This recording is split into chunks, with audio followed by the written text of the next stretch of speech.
Hi friends, I think that you have enjoy my teaching. मेरी teaching आप लोगों को काफ़ी अच्छी लग रही है और डे बाय डे व्यूज़ मतलब बहुत अच्छे आ रहे हैं। मतलब आज अगर मैं देखूं तो सिर्फ आज ही 786 व्यूज़, मतलब एक डिजिट है 786, जो अपने आप में बिस्मिल्लाह को भी रिप्रेजेंट करते हैं अपने पास में, भगवान की डिजिट होती है अपने पास में। तो मुझे काफ़ी अच्छा लगा कि 786 थे। अभी शाम को आते आते व्यूज़ जो थे वो अपने पास में करीबन 1500 क्रॉस हो गए। इट मीन्स कहीं ना कहीं आपको मेरी टीचिंग रिफ्लेक्ट कर रही है, कहीं ना कहीं आपको कॉन्फिडेंस डेवलप हो रहा है कि नहीं, नितिन सर के पढ़ाने के बाद मैं इतना कैपेबल हूँ कि मैं 100 आउट ऑफ 100 मार्क्स अचीव कर सकता हूँ। बहुत सिंपल है, कुछ नहीं करना है। आप प्लेलिस्ट में जाइए, प्लेलिस्ट के अंदर जाइए, अपना सिलेबस उठाइए। सिलेबस को उठाने के साथ साथ में जैसे टाइप ऑफ ऑसिलेटर है तो आप टाइप ऑफ ऑसिलेटर को अंडरलाइन मार्क करें, बार्कहसन क्राइटेरिया है उसको अंडरलाइन मार्क करें, आपको मिल जाएगा। आप चाहें तो रेजिस्टेंस, टाइप्स ऑफ रेजिस्टेंस को लिखें, सर्च करें तो वहां पर आपको मिल जाएगा। आज हम बहुत इंपॉर्टेंट टॉपिक डिस्कस करने जा रहे हैं जो कि एनालॉग इलेक्ट्रॉनिक से थोड़ा परे है। ये आता है अपने पास में इलेक्ट्रिकल इंजीनियरिंग फर्स्ट ईयर के अंदर, इलेक्ट्रिकल इंजीनियरिंग सेकेंड ईयर के अंदर, और इलेक्ट्रिकल इंजीनियरिंग कंप्यूटर साइंस और ईसी के अंदर आता है। जो सब्जेक्ट का नाम काफ़ी टाइम होता है basic electronics and instrumentation subject है।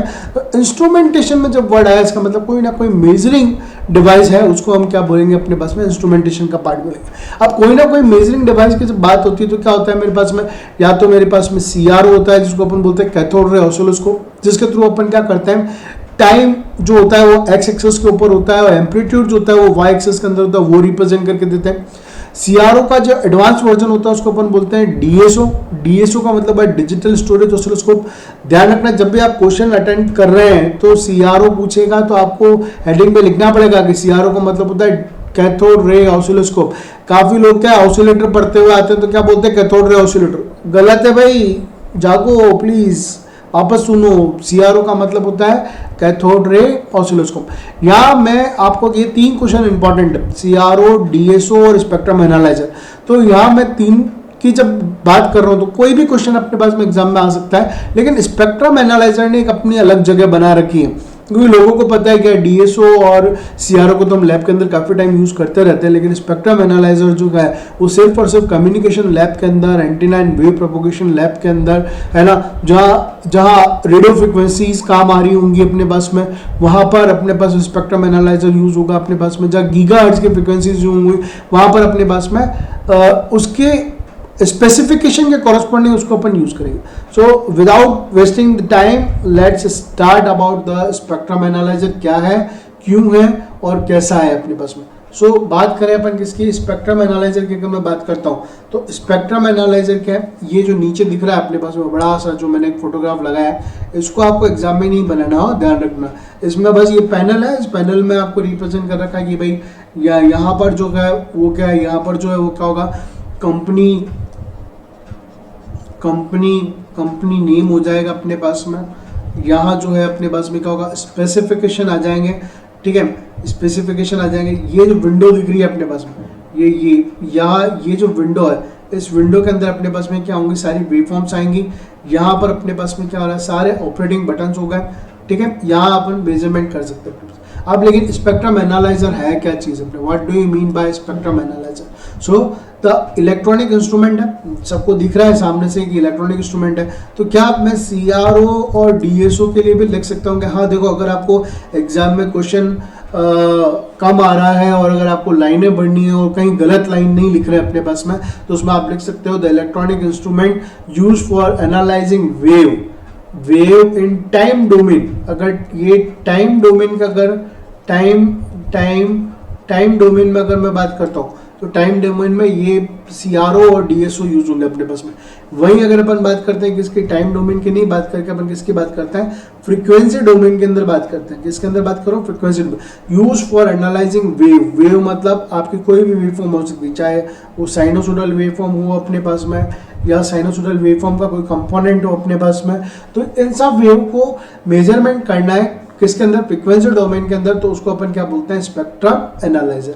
Getting my point. Spectrum analyser की डेफिनेशन पता चली सबको। Now basically it displays the energy distribution of signal on its CRT screen। मतलब ये जो स्क्रीन चली अपने पास में, ये क्या हुई स्क्रीन, इसके पीछे CRT स्क्रीन हुई अपने पास में, जो कि एनर्जी डिस्ट्रीब्यूशन ऑफ सिग्नल को रिप्रेजेंट करेगी। यहाँ पर एक्स एक्सेस जो रिप्रेजेंट होगा, जहाँ पर क्या होगा एक्स एक्सेस, मतलब ये वाला एक्सेस जो बात हो रही है ये, और इसके ऊपर वाले एक्सेस की ये बात होती है। ये क्या हुआ, एक्स एक्सेस के ऊपर जो आप रीड आउट करोगे वो क्या रीड होगा अपने पास में, फ्रीक्वेंसी के कॉरस्पॉन्डिंग रीड होगा। किसके कॉरस्पॉन्डिंग रीड होगा, फ्रीक्वेंसी कॉरस्पॉन्डिंग। और ये जो रीडिंग होगी वो किसके कॉरस्पॉन्डिंग होगी मेरे पास में, एम्पलीट्यूड क्या कॉरस्पॉन्डिंग होगा। एम्पलीट्यूड में अगर बात करूँ तो मैं क्या होगा, ये वोल्टेज होगा अपने पास में, ठीक है, वोल्टेज के कॉरस्पॉन्डिंग आप इसको रीड आउट करो।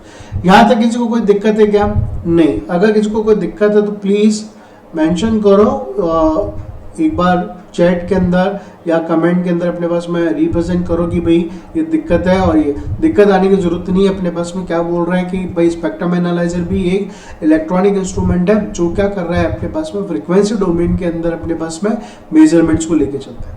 क्लियर है। नाउ आगे बढ़ते हैं अपने पास में। अब तो आप स्पेक्ट्रम एनालाइजर की ब्रॉडली डेफिनेशन लिख ली। अब हम क्या कर रहे हैं, अब हम टाइप्स ऑफ स्पेक्ट्रम एनालाइजर की बात कर रहा हूँ। मैं बहुत शॉर्ट एंड स्वीट के अंदर एक नोट्स रिप्रेजेंट किया जिसके अंदर मतलब इतना तो आपको लिखना ही है, मतलब स्पेक्ट्रम एनालाइजर है, वहाँ ये दिमाग मत लगाना कि टाइप्स पूछा है नहीं पूछा है तो हम नहीं लिखेंगे टाइप्स, नहीं, सब कुछ लिखना है आपको।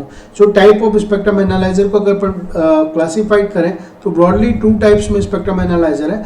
फर्स्ट है मेरे पास में फिल्टर बैंक स्पेक्ट्रम एनालाइजर, और सेकंड है सुपर हिट्रोडाइन स्पेक्ट्रम एनालाइजर। फर्स्ट क्या हुआ अपने पास में, फिल्टर बैंक स्पेक्ट्रम एनालाइजर, और सेकंड है सुपर हिट्रोडाइन स्पेक्ट्रम एनालाइजर हो गया। दोनों याद होगा अपने पास में। अब अपन क्या करें, इनको धीरे धीरे से डिस्कस करते हैं कि भाई फिल्टर बैंक स्पेक्ट्रम एनालाइजर क्या है।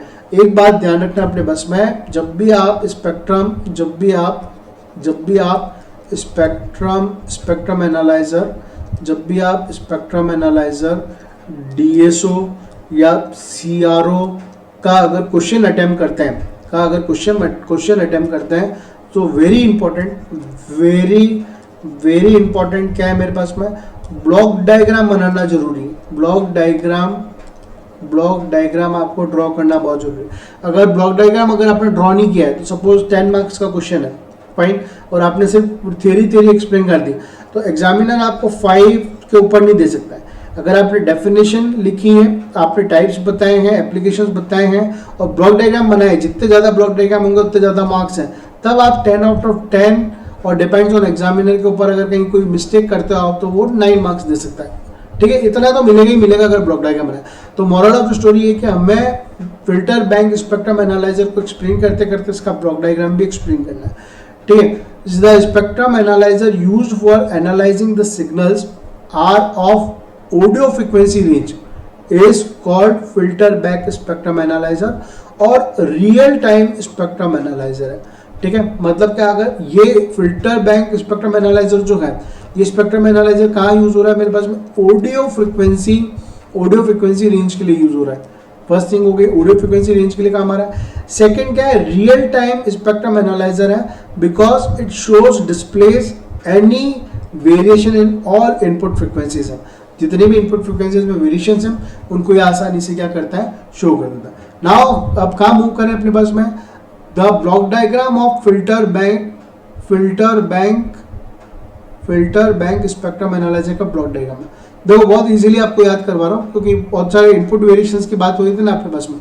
तो आपको ड्रॉ कैसे करना है, देखो इंजीनियरिंग को, इलेक्ट्रॉनिक्स एंड कम्युनिकेशन इंजीनियरिंग, अगर आप मेरे पास आते हो और कांटेक्ट करते हो कि सर 4 डेज बाद मेरे मेन एग्जाम है और मुझे कुछ नहीं आता है, तो मैं इन 4 डेज के अंदर माँ सरस्वती की कृपा के कॉरस्पॉन्डिंग आपको 100 आउट ऑफ कुछ नहीं आने की रेंज को 85 से 100 की रेंज में लेके जा सकता हूँ।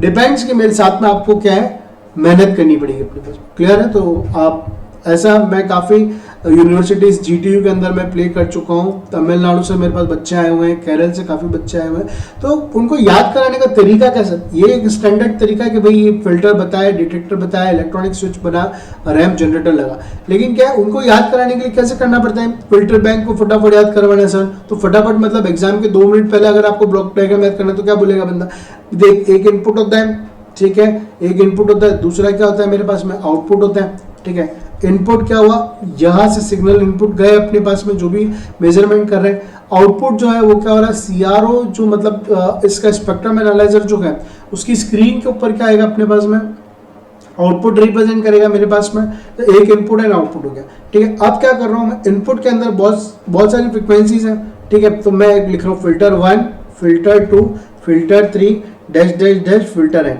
लिख सकता है, कोई दिक्कत थोड़ी। लिख लिया मैंने filter 1, filter 2, filter 3 and filter n. अब मैं क्या करूँ, फिल्टर के बाद में क्या डिटेक्टर की रिक्वायरमेंट होगी जो डिटेक्ट करेगा अपने पास में। तो detector 1, detector 2, detector 3 dash dash dash up to detector N. इन सबको क्या करना है, इन सबको मेरे को जाकर मिक्स करना है किसके अंदर, इलेक्ट्रॉनिक स्विच के अंदर यूज करना है। किसके अंदर मिक्स करना है, इलेक्ट्रॉनिक स्विच। अब इलेक्ट्रॉनिक स्विच किससे कनेक्टेड है मेरे पास में, रैम जनरेटर से कनेक्टेड है जो रैम सिग्नल को जनरेट करके देगा। तो ये रैम जनरेटर जो है ये क्या हो रहा है मेरे पास में, वर्टिकल प्लेट्स के ऊपर कनेक्टेड है। देखो खड़ी खड़ी दिख रही है ना 2 प्लेट्स ऐसी, तो ये क्या हुआ, वर्टिकल प्लेट्स हो गए मेरे पास में, ठीक है। देखने के हिसाब से, वर्किंग के हिसाब से तो ये क्या करेगा कि हॉरिजॉन्टल सिग्नल को वर्कआउट करवाएगा, और ये जो हॉरिजॉन्टल प्लेट्स हैं ये वर्टिकल डिफ्लेक्शंस को रिप्रेजेंट करेंगे। तो ये क्या हुआ, ये हॉरिजॉन्टल प्लेट्स हो गई अपने पास में जो वर्टिकल डिफ्लेक्शन को रिप्रेजेंट करेंगे। याद हुआ क्या क्या क्या करना था, एक तो फिल्टर यूज करना था, एक डिटेक्टर यूज करना था, एक इलेक्ट्रॉनिक सर्किट यूज करना था, एक रैम जनरेटर और एक सीआरओ रिप्रेजेंट करना था। सो ये क्या हुआ मेरे पास में, ब्लॉक डायग्राम किसका हुआ, फिल्टर बैंक स्पेक्ट्रम एनालाइजर हुआ। अब इसकी वर्किंग प्रिंसिपल की बात करते हैं, वर्किंग प्रिंसिपल में बात करते तो it has a set of band pass filters. इसके पास में क्या है, set of band pass filter. Filter बहुत सारे होते हैं, लो पास फिल्टर होता है, हाई पास होता है ना, बैंड पास होता है, बैंड रिजेक्ट होता है। तो ये जो फिल्टर यूज किया है, ये सेट ऑफ क्या हो गया मेरे पास में, बैंड पास क्या होगा मेरे पास में, set of band pass filter हो गया मेरे पास में। यहाँ क्लियर है, set of band pass filter होगा अपने पास में, and each one is design for allowing, और इस तरीके से डिजाइन किया है कि वो स्पेसिफिक बैंड ऑफ फ्रीक्वेंसीज को रिप्रेजेंट करें, ठीक है। स्पेसिफिक बैंड मतलब फॉर एग्जांपल अगर बात करूं मैं, तो अगर मैं बात करूं 5 मेगाहर्ट्ज से लेकर अगर 10 मेगाहर्ट्ज सपोज है ना, इसका फ्रिक्वेंसी में अगर बात करते इतना मेगाहर्ट्ज में है या गीगाहर्ट्ज में, तो ये क्या हो गया, एक स्पेसिफिक बैंड हो गया अपने पास में। इस रेंज के अंदर अगर बात करें तो स्पेसिफिक बैंड हो गया। तो हर बैंड पास फिल्टर एक स्पेसिफिक रेंज को बताएगा। The output of each band pass filter is given to the corresponding detector.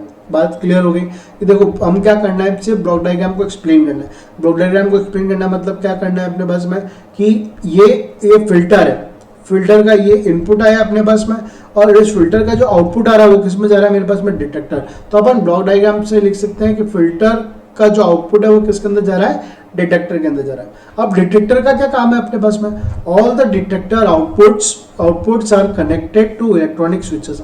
ये आपको दिख रहा है कि सारे डिटेक्टर के आउटपुट जो है वो किससे कनेक्टेड हुआ अपने पास में, इलेक्ट्रॉनिक स्विच के साथ में कनेक्ट हो गया।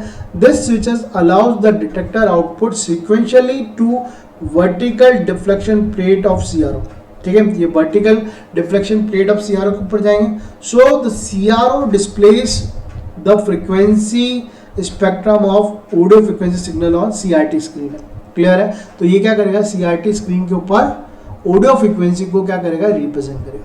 चलो ऑडियो फ्रीक्वेंसी की तो बात हो गई अपने पास में। अब ऑडियो फ्रीक्वेंसी की बात हो गई तो अब मुझे किसकी बात करनी पड़ेगी, ऑडियो फ्रीक्वेंसी मतलब एएफ फ्रीक्वेंसी होगी।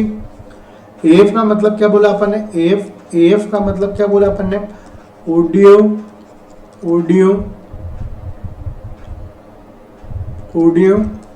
Audio frequency. आरएफ का मतलब क्या होगा मेरे पास में, रेडियो फ्रीक्वेंसी। आरएफ का मतलब क्या हुआ, रेडियो फ्रीक्वेंसी। तो इसके डेफिनेशन में क्या लिखूंगा, the spectrum analyser used for analysing the signal are of radio frequency range is called super heterodyne spectrum analyser. दोनों के बीच में डिफरेंस क्या है, एक ऑडियो फ्रीक्वेंसी के लिए काम आता है और एक रेडियो फ्रीक्वेंसी के लिए काम आता है। यहां तक क्लियर हो गया। It's block diagram is shown in figure. अब इसका ब्लॉक डायग्राम क्या नीचे दे रखा है अपने पास, अब देखो जब ये रेडियो फ्रिक्वेंसी आ रहा है तो क्या पता है मिक्सचर भी आएगा पिक्चर में, इंटरमीडिएट एम्पलीफायर्स भी आएंगे पिक्चर में। तो अब इनपुट क्या होगा, इनपुट में हमारे पास में रेडियो फ्रिक्वेंसी होगा, इनपुट में रेडियो फ्रिक्वेंसी है।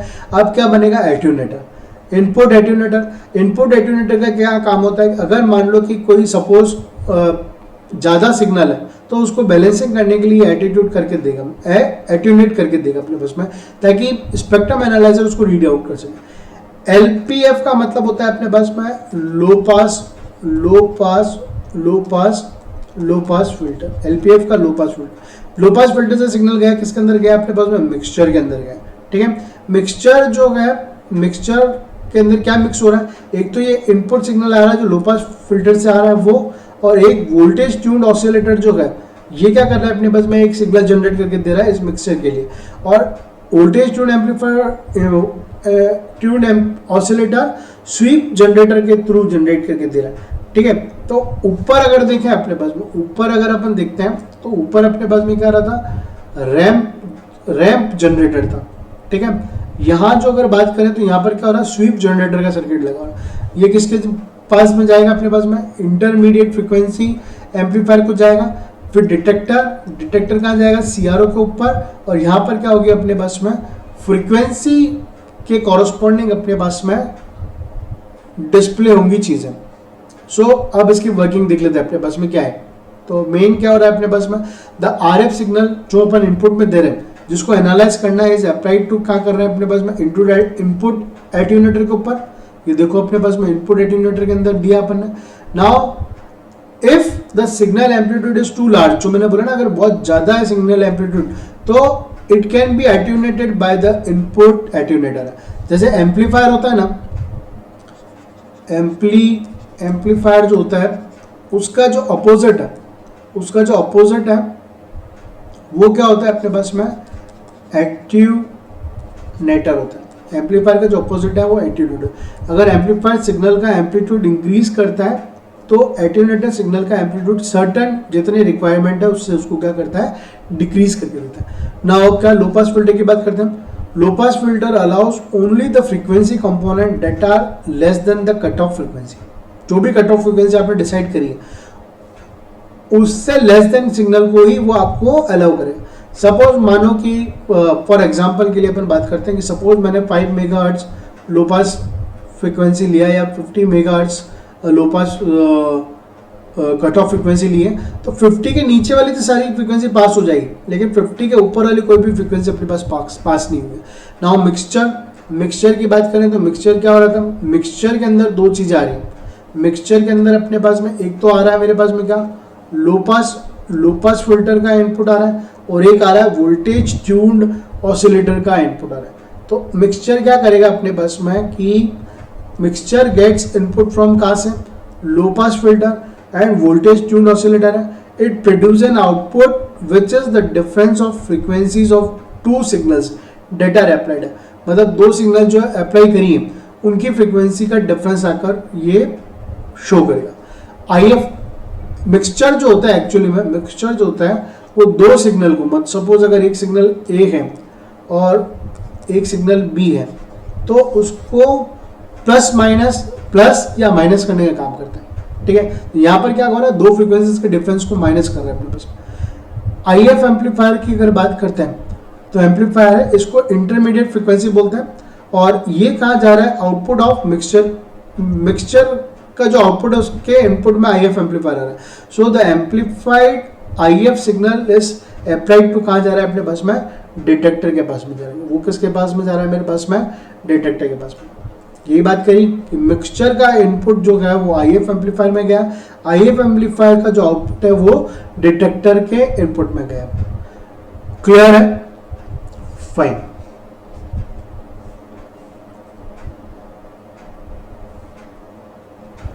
If you understand in a very easy manner that spectrum analyser क्या है और कितने टाइप का स्पेक्ट्रम एनालाइजर है, तो एक तो हुआ अपने पास में क्या कि फिल्टर बैक हुआ जो कि क्या कर रहा है, ऑडियो फ्रीक्वेंसीज को क्या करता है, इनपुट में लेकर उसके ऊपर वर्कआउट करता है।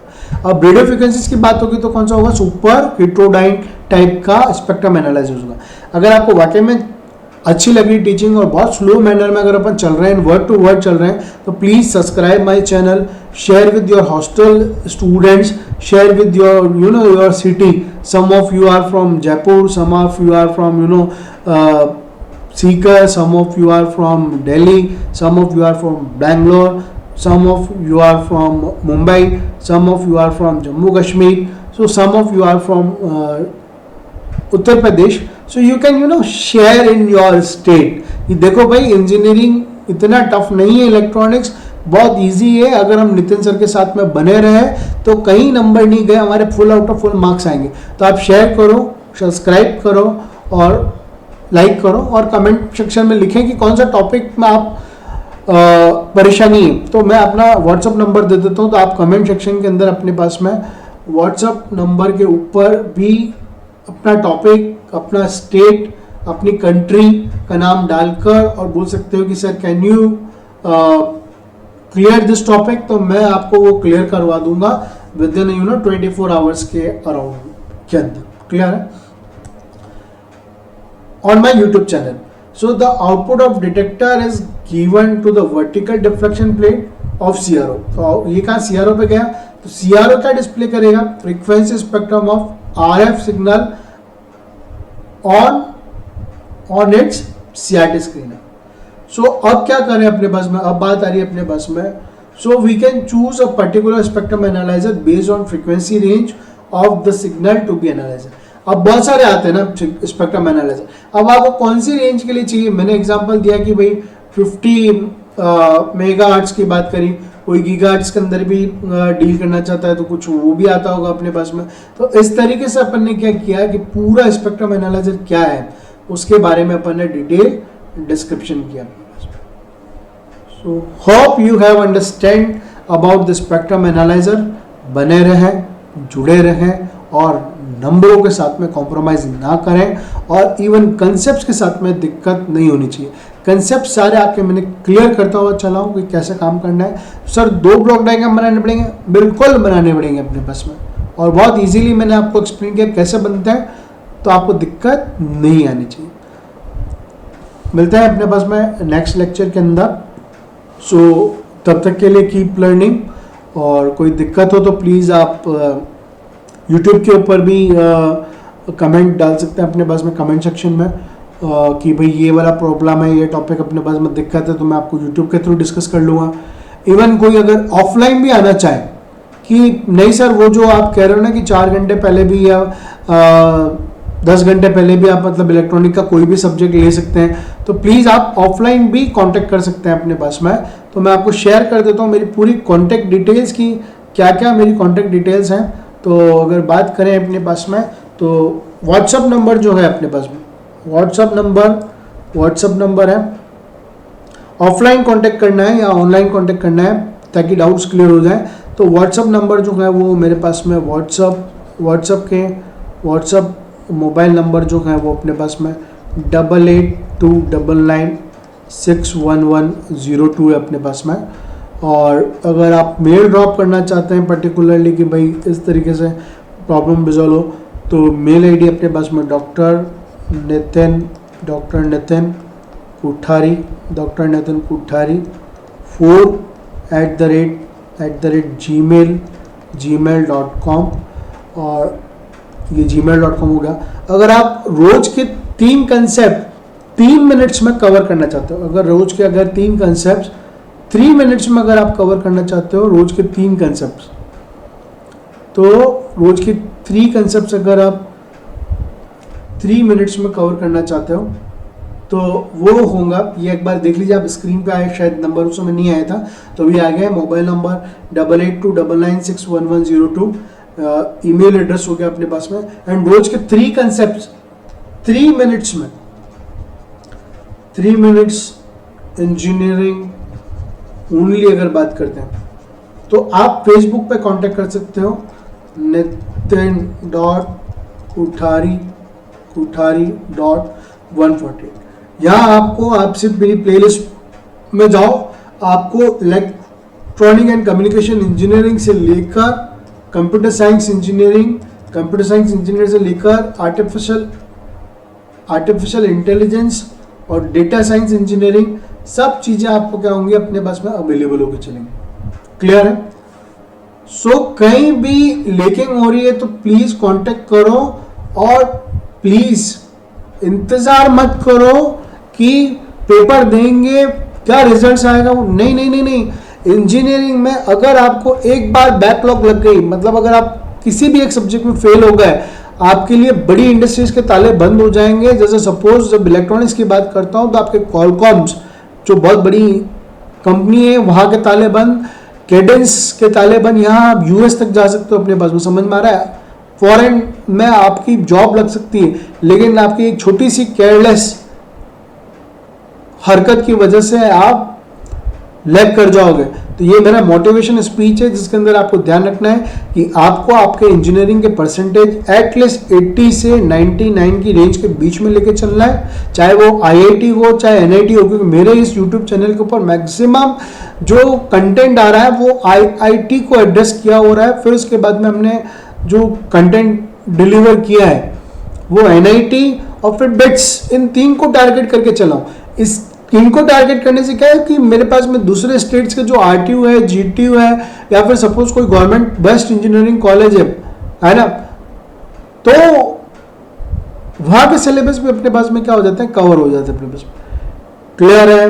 क्या क्या नहीं करना है, सिंसियरली स्टडी करना है, नितिन सर के साथ जुड़ के full out of full marks लाने हैं।